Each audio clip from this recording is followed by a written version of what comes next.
హైదరాబాద్లోని నాంపల్లిలో బీజేపీ కార్యాలయాన్ని బీఆర్ఎస్వీ విద్యార్థులు ముట్టడించారు.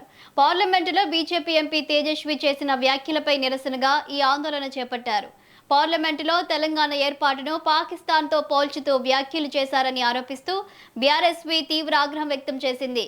తెలంగాణ అమరవీరుల త్యాగాలను, ప్రజల భావోద్వేగాలను అవమానించారని విద్యార్థులు మండిపడ్డారు.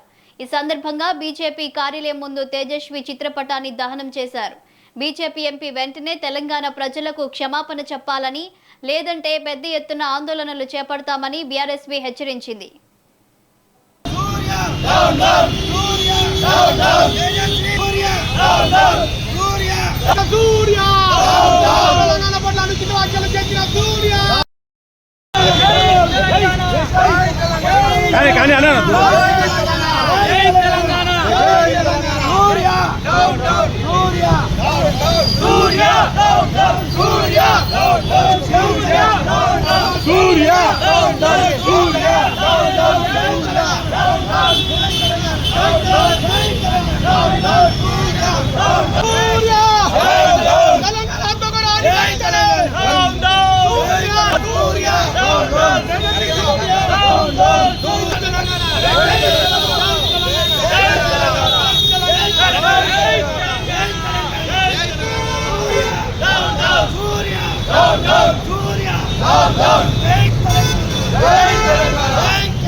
सामने जाकर